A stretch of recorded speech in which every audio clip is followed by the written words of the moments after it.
नमस्कार शेतकरी मित्रांनो, तर स्वागत आहे तुमचं आपल्या सिद्धार्थ आरोटे डेली ब्लॉग या शेतकरी चॅनलमध्ये।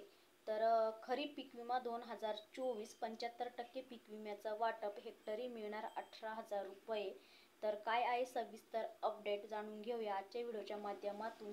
तर त्यामध्ये जो काही 2024चा उर्वरित जो काही पीक विमा आहे तो AIP म्हणजेच भारतीय कृषी पीक विमा कंपनीच्या माध्यमातून वाटपाला सुरुवात केलेली आहे। तर यामध्ये किती शेतकरी पात्र झालेले आहे किंवा किती जिल्ह्यांमधील कोणत्या महसूल मंडळे पात्र झालेली आहे किंवा त्यातील हेक्टरी किती मिळणार आहे, कोणते शेतकरी पात्र झालेले आहे आणि प्रत्येकी शेतकऱ्याच्या खात्यावरती किती येणार आहे, वैयक्तिक क्लेमचा पीक विमा आणि जो काही 75% पीक विमा आहे, तर याचा सविस्तर अपडेट आज आपण आपल्या व्हिडिओच्या माध्यमातून घेणार आहोत। त्यापूर्वी तुम्ही चॅनलवरती जर नवीन असाल तर असे शेतीविषयक नवनवीन व्हिडिओ बघण्यासाठी चॅनलला सबस्क्राईब करा।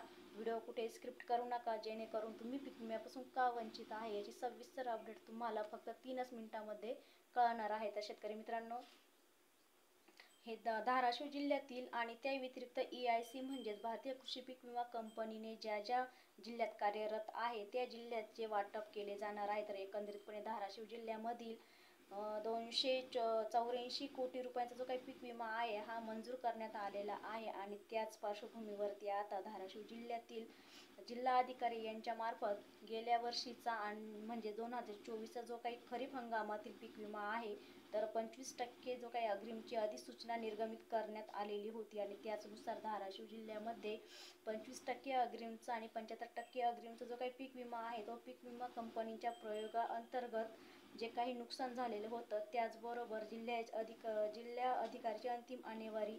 तर जिल्हा अधिकाऱ्यांच्या माध्यमातून गेल्या वर्षीचा खरीप हंगाम 2024चा जी काही रक्कम आहे ती सर्व शेतकऱ्यांच्या खात्यावरती येत्या 1 ते 2 दिवसामध्ये वितरित केली जाणार आहे। तर त्यानुसार धाराशिव जिल्ह्यामध्ये 25% जे काही अग्रिमचं वाटप आहे ते सुद्धा वाटपास सुरुवात झालेली आहे। तर त्यामध्ये जिल्हा अधिकाऱ्यांच्या माध्यमातून 50 पैशापेक्षा कमी जे काही जिल्ह्याची आणेवारी आहे तर त्यामुळे धाराशिव जिल्ह्यामध्ये उर्वरित 75% जो काही पीक विमा आहे तो आता सर्व शेतकऱ्यांच्या खात्यावरती मोठ्या प्रमाणावरती जमा केला जात आहे। तर त्यामध्ये शेतकरी मित्रांनो, धाराशिव जिल्हा असेल तर धाराशिव जिल्ह्यामधील पहिला जो तालुका आहे तो म्हणजे धाराशिव शहर व धाराशिव ग्रामीण। तर धाराशिव याच्यामध्ये सुद्धा जो काही गाव आहे तर त्यामध्ये अंबाजोगाई असेल, बेंबळी, खेड, कोरेगाव, पाडोळी, त्याच्यानंतर तेल, ढोकी व एडकी आणि हे जे काही जे महसूल मंडळ आहे तर त्या महसूल मंडळामध्ये सुद्धा उर्वरित 75% पीक विमा हा मिळणार आहे। तर सोयाबीन व कापूस या पिकासाठी हा उर्वरित 75% पीक विमा जवळपास 18,000 प्रति हेक्टर मिळण्याची शक्यता मोठ्या प्रमाणावरती वर्तवली जात आहे। तर त्यानंतर धाराशिव जिल्ह्यातील दुसरा तालुका म्हणजे तुळजापूर।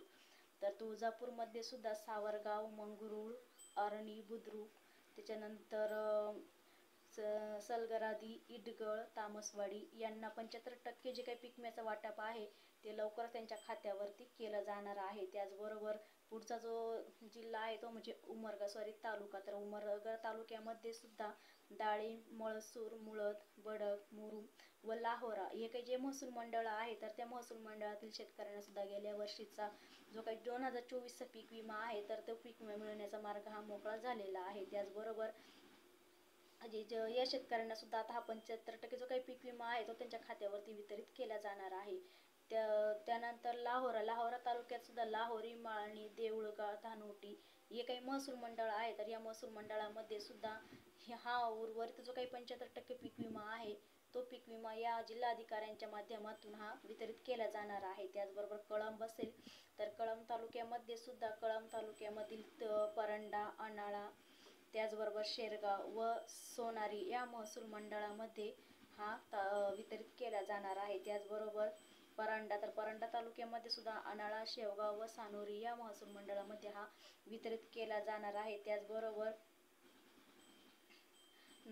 जिल्हा अधिकाऱ्यांच्या माध्यमातून जे काही 25% पीक विमा आहे अग्रिमचा आणि 75% जो काही आहे तर तो हा दोन्हीही मिळून 100% जो काही पीक विमा आहे तो मिळण्याचा मार्ग हा मोकळा करण्यात आलेला आहे। त्याचबरोबर शेतकरी मित्रांना एक आनंदाची बातमी म्हणजे गेल्या वर्षीचा शेतकऱ्यांना 1ही रुपया पीक विमा हा मिळालेला नव्हता। तर आता एकूण शेतकऱ्यांना 25% अग्रिमचा व उर्वरित 75% जो काही पीक विमा आहे असा 100% पीक विमा शेतकऱ्यांच्या खात्यावरती मिळणार आहे। तर सरकारी कंपनी, गव्हर्नमेंट कंपनी आहे जी काही आहे भारतीय कृषी पीक विमा कंपनी राबवण्यात आलेली होती. तर अशा या 16 जिल्ह्यातील ज्या महसूल मंडळांमध्ये जो काही 75% पीक विमा मंजूर आहे, त्या सर्व महसूल जिल्ह्यातील हा पीक विमा मोठ्या प्रमाणावरती वाटप केला जाणार आहे. आणि एकंदरीतपणे धाराशिव जिल्ह्याचा जर आपण विचार केला तर धाराशिव जिल्ह्यामध्ये जे शेतकरी उर्वरित 75% पीक विम्यासाठी पात्र आहेत, तर त्या शेतकऱ्यांसाठी आता हा 75% पीक विम्याचं जे काही वाटप आहे ते त्यांच्या खात्यावरती जमा केलं जाणार आहे. तर याच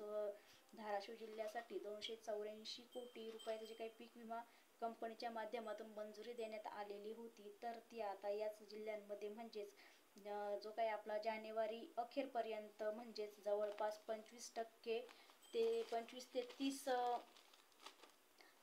जानेवारीपर्यंत हा पीक विमा जो आहे तो मिळण्याची शक्यता वर्तवली जात आहे. तर हा जो काही धाराशिव जिल्ह्यामध्ये जिल्हाधिकाऱ्यांच्या माध्यमातून जे काही हे केलेलं होतं, पीक विम्याचा जो काही मार्ग मोकळा केलेला होता, तर तो मार्ग आता मोकळा करून जो काही पीक विमा आहे तो सर्व शेतकऱ्यांच्या खात्यावरती वितरित केलेला आहे, अशी माहिती देखील देण्यात आलेली आहे. तर या जिल्ह्याचे व्यतिरिक्त भारतीय कृषी पीक विमा कंपनीच्या माध्यमातून गेल्या वर्षीचा खरीप हंगाम 2024चा जो काही पीक विमा आहे, तर खरीप आणेवारी ही 50 पैशापेक्षा कमी आहे. तर त्याचबरोबर जी काही पोस्ट हार्वेस्टच्या माध्यमातून सुद्धा म्हणजेच पीक विमा कंपनीचे जे काही नुकसान झालेलं आहे, त्याही उर्वरित 15 जिल्ह्यांमध्ये 75% पीक विम्याचा जो काही आता वाटप आहे ते सुद्धा मोठ्या प्रमाणावरती केलं जाणार आहे. तर शेतकरी मित्रांनो, ही होती धाराशिव जिल्ह्यातील 75% पीक विमा संदर्भातलं महत्त्वाचं असं अपडेट. तर व्हिडिओ आवडला तर नक्कीच लाईक शेअर करा, नवीन असेल तर चॅनलला सबस्क्राईब करा. पुन्हा भेटू अशाच एका नवीन व्हिडिओ सोबत.